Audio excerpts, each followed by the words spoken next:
킴스 푸드사이언스 김쌤입니다. 오늘은 2019년 3월 3일에 출제되었던 식품 산업기사 문제 중에 세 번째 과목이죠. 식품 가공학 부분 같이 살펴보도록 하겠습니다. 첫 번째 문제부터 같이 볼게요. 첫 번째 문제는 유지의 수소를 첨가하는 목적과 거리가 먼 것을 물어보고 있습니다. 수소 첨가하는 과정 뭐라고 부르죠? 경화라고 부릅니다. 어떤 문제가 생길 수 있었죠? 트랜스 지방이 형성될 수 있었죠. 이러한 과정을 하는 이유는 뭐였어요? 유지의 안정성을 높이기 위해서죠. 기본적으로 식품의 안정성을 좋게 하는 게 목적이고요. 이와 더불어 색깔을 개선할 수 있고 냄새, 풍미가 개선될 수 있습니다. 다만 수소를 첨가하는 것만으로 유통기한을 연장시킬 수는 없습니다. 정답은 4번이 되겠습니다. 정답은 4번이고, 이어지는 문제, 어패류의 맛에 관여하는 함질소 무슨 뜻이죠? 질소를 함유하고 있는 성분이 아닌 것을 물어보고 있어요. TMAO는 잘 알고 있죠. 여러분 뭐와 관련된 거예요? TMA, 냄새나는 성분과 관련 있는 게 TMAO. 냄새나는 성분으로 바뀌기 전에 관련 있는 물질이 TMAO로 질소를 함유하고 있습니다. 베타인이라고 하는 건 조금 생소하죠. 식품의 감칠맛을 내는 성분으로 마찬가지로 질소를 함유하고 있고요. 핵산 관련 물질도 질소 함유하고 있습니다. 4번에 나와 있는 글리세라이드는 뭐예요? 여러분이 잘 알고 있는 중성지질. 중성지질, 지질은 뭘로 이루어져 있죠? CHO. N이 있어요? 없어요? 없어요. 정답은 4번 글리세라이드가 되겠습니다. 얘는 뭐라고요? 지질입니다. 자, 이어지는 문제는 두부 제조에 대해서 물어보고 있어요. 두부는 뭘로 만들어요? 콩으로 만듭니다. 콩에 있는 단백질을 어떻게 시켜요? 응고를 시키겠죠? 콩에 어떤 단백질을 응고시키는 게 두부인가요? 콩에 들어있는 글리시닌과 알부민, 이런 콩 단백질을 응고시켜서 만드는 게 여러분이 쉽게 먹고 있는 두부입니다. 그럼 네 가지 중에 가장 밀접한 단백질은 뭐겠어요? 글리시닌이 되겠습니다. 정답은 3번입니다. 자, 이어지는 문제는 잼을 제조할 때 잼이 다 만들어졌는지 확인하는 방법이죠. 젤리점을 판정하는 방법에 대해서 물어보고 있어요. 크게 알고 있는 게 뭐예요? 컵 테스트. 차가운 물이 담겨져 있는 컵에 넣어보고 얼마나 흩어지는지 정도로 확인하는 컵 테스트가 있고요. 또 스푼을 이용해서 스푼의 진득진득한 정도, 얼마나 찐득찐득하게 남아있는지를 확인하는 스푼 테스트가 있고, 또 우리가 원하는 온도, 100도씨 이상의 온도까지 올라가는지 확인하는 온도계법이 있습니다. 알코올 침전법은 젤리점 판정법과는 거리가 멀고요. 뭐와 관련이 있냐? 방사선에 대한 면역을 가지고 있는지 방사선 면역 측정 방법 중 하나가 되겠습니다. 정답은 1번에 나와 있는 알코올 침전법입니다. 자, 이어지는 문제는 햄과 베이컨을 만들 때 간 먹이기, 간 먹인데 이거 뭐예요? 우리가 요리할 때도 마찬가지로 간을 해주는 거죠. 간을 해줄 때 쓰이는 재료가 아닌 것을 물어보고 있어요. 간 뭘로 하죠? 일반적으로 소금 맞죠? 설탕도 넣어요. 향신료도 넣어요. 햄과 베이컨에 쓰지 않는 건 식초가 되겠습니다. 정답은 2번이고 어렵지 않게 풀 수 있었을 거고 많은 분들이 정답을 맞춰주었습니다. 자, 이어지는 문제는 프로바이오틱스 뭐예요? 유산균이죠. 유산균에 대한 설명으로 틀린 것을 물어보고 있어요. 여러분 모두 잘 알고 있는 그 유산균이 맞습니다. 유산균은 프로바이오틱스는 대부분 유산균이고 일부 바실러스를 포함하고 있습니다. 즉 프로바이오틱스는 유산균보다 조금 더 큰 개념이죠. 근데 이 프로바이오틱스를 과량으로 섭취하면 어떤 문제가 생겨요?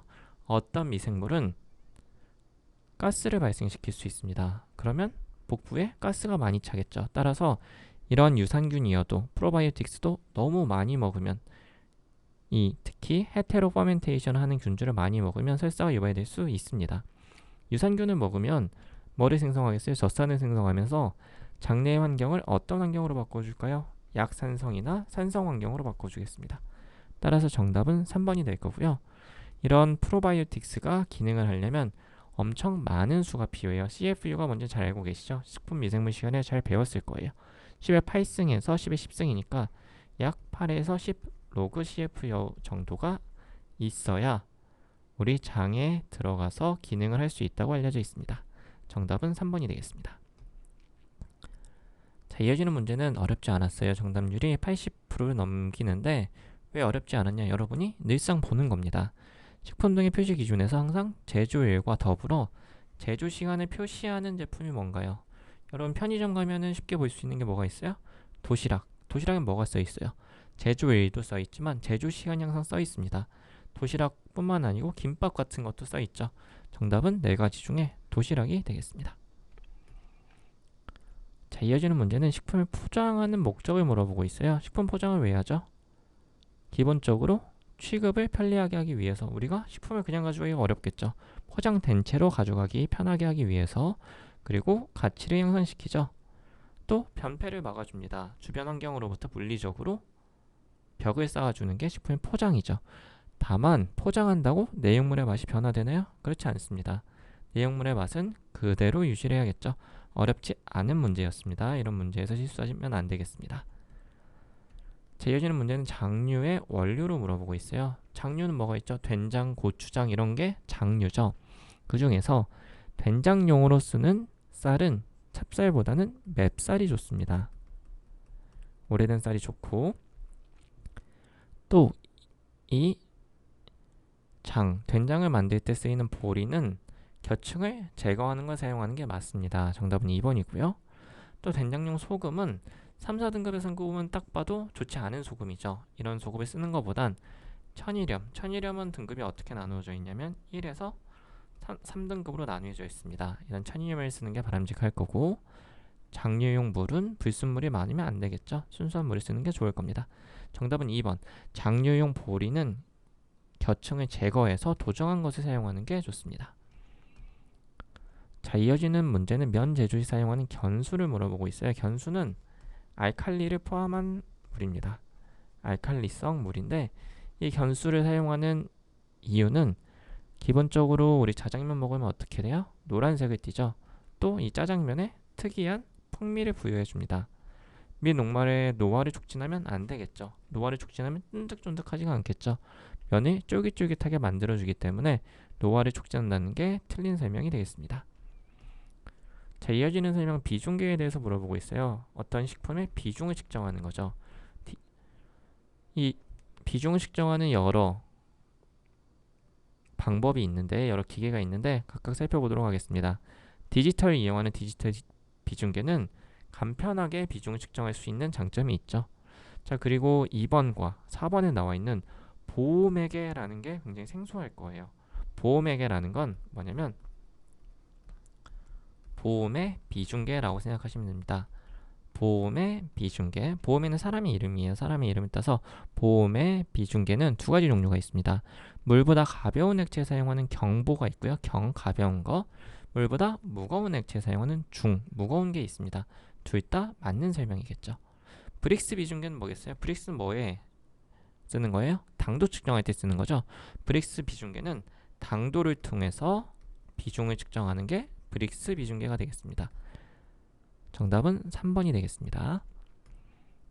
자, 이어지는 문제가 조금 혼동이 있었던 것 같은데, 열의 이동.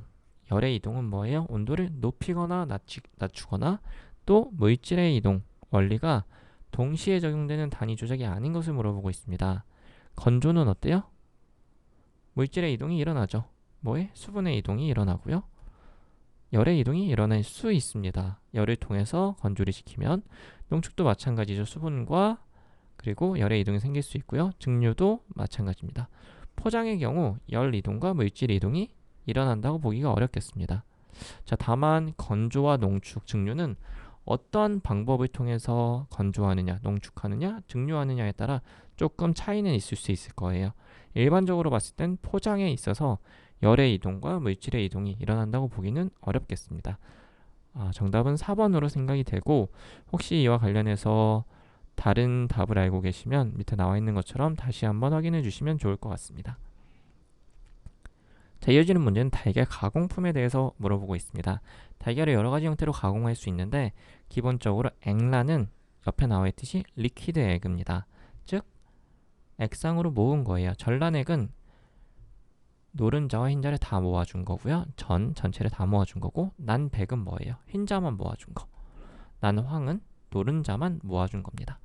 자, 이게 있고요. 맞는 설명. 피단이라는 건 우리 기출문제에서 여러 번 나왔었어요. 어디에서 많이 먹는 거? 중국 요리라고 그랬죠. 피단이라고 하는 건 달걀에 어떤 걸 넣어줘요? 알칼리성 염료를 넣어줍니다. 그러면 달걀이 응고가 돼요. 알칼리성 염료에 의해서 응고가 됩니다. 이렇게 숙성시킨 조미 달걀이 피단이라는 거고, 여러분은 생소하겠지만 중국에서는 이 피단이라는 음식을 먹는다고 알려져 있고요. 그리고 마요네즈는 뭐를 이용해요? 노른자 안에 있는 레시틴의 유화력을 이용한 거예요. 유화력은 뭐예요? 물과 기름이 섞이도록 하는 거. 이걸 이용한 달걀 가공품이 맞습니다. 건조라는 아이스크림 쿠키에 사용되는 건 맞는데 껍질째 탈수 건조시킨 거 아니고요. 껍질을 벗기고 나서, 껍질을 제거하고 나서 쓰는 것이기 때문에 틀린 설명이 되겠습니다. 정답은 4번입니다. 자, 이어지는 문제는 우리가 과일이나 채소를 데치기를 하죠. 데치기는 뭐예요? 높은 온도에서 짧은 시간 동안 처리하는 거죠. 그 목적과 거리가 먼 것을 물어보고 있어요.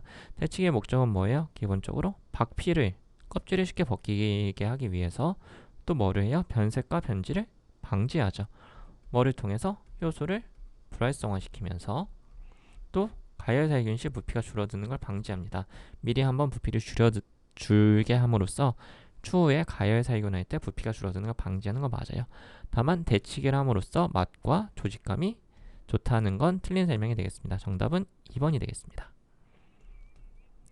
자, 이어지는 문제는 수분 활성도를 물어보고 있어요. 수분 활성도의 정의는 뭐죠? 순수한 물의 수증기압 분에 해당되는 식품의 수증기압입니다. 자, 이게 수분 활성도의 정의예요. 순수한 물의 수증기압이 몇이에요? 1.0. 해당 식품의 수증기압이 몇이에요? 0.98. 1분의 0.98. 정답은 뭐겠어요? 2번. 0.98이 되겠습니다. 자, 이어지는 문제 같이 보겠습니다. 자, 이게 조금 헷갈렸을 것 같은데, 저도 처음 봤을 때 좀 헷갈렸는데, 쌀의 도정률을 물어보고 있습니다. 도정률이 작다라고 해서 도정이 많이 안 됐다고 생각할 수 있지만, 도정률은, 자, 우리 쌀을 어떻게 나눌 수 있어요? 현미, 기본적으로 현미가 있고요. 그 다음에 7분 도미, 5분 도미, 백미,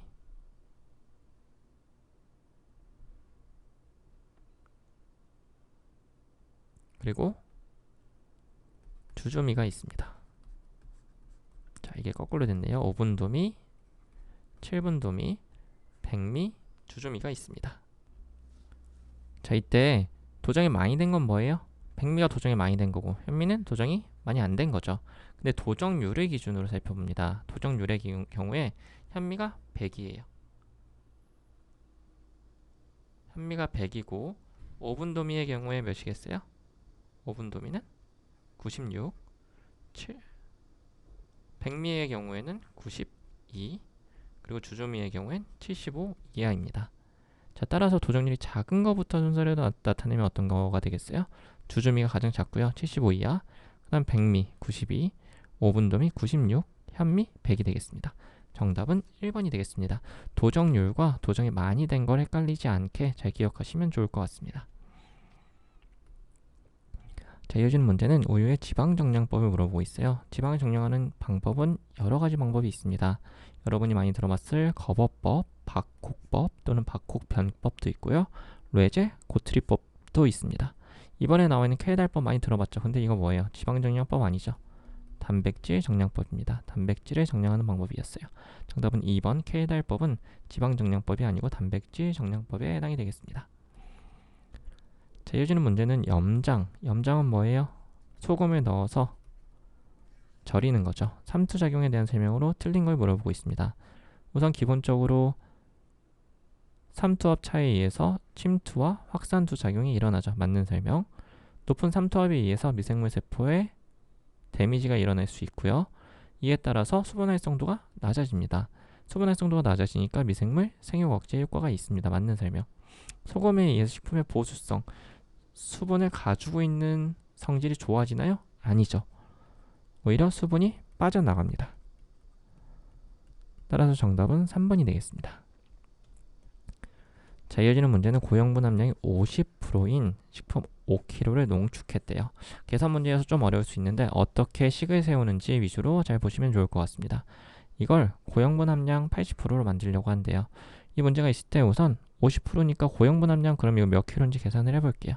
5kg짜리 50%래요. 그러면 2.5kg가 원래 고형분 함량입니다.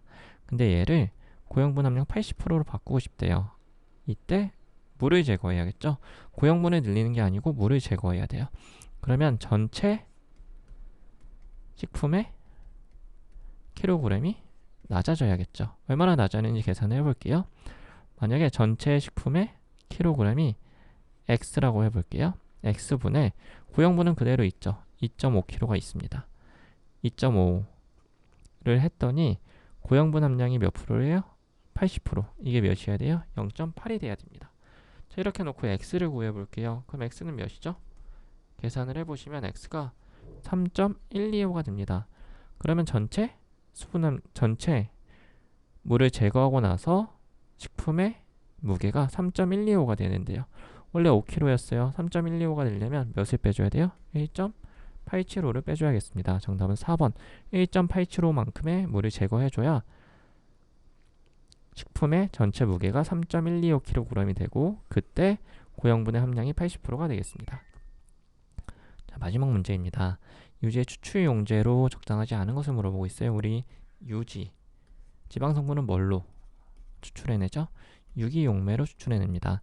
쓸 수 있는 유기용매 가장 많이 쓰이는 거 뭐가 있어요? 헥산이 있죠. 헥산을 가장 많이 쓰고 아세톤도 쓸 수 있고요.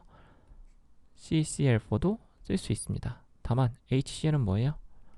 강산입니다. 강산은 쓰지 않습니다.